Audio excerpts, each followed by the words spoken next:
আমাদের প্রধান উপদেষ্টা আজকে 1 বছরের উপর হয়ে গেল। এদেশের যে কোনো সরকার প্রধান হইলে অন্তত একবার হইলেও পূর্ণভূমি হজরত শাহজালাল শাহপরানের মাজার জিয়ারত করে।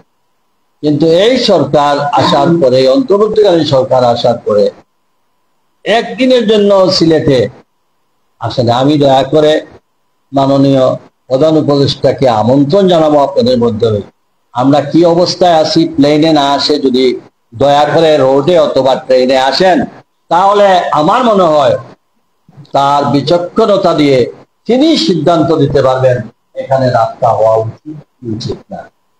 আমাদের যোগাযোগ উপদেষ্টা তিনি যদি ব্রাহ্মণবাড়িয়া থেকে এসে ফিরে গেলেন, তাহলে একটু কষ্ট করে, জনগণ তো আমরা 15 ঘন্টায় যাই, আপনার তো পুলিশ আছে, সব ধরনের সবকিছু আছে, দয়া করে আপনার আরো উপদেষ্টাদেরকে নিয়ে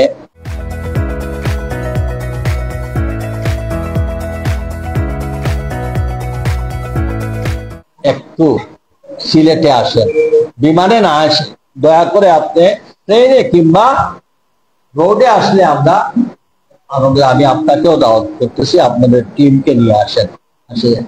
তাহলে আমাদের যে দাবিগুলা এটা যৌক্তিক কি যৌক্তিক না সেটা আপনারা বলেন।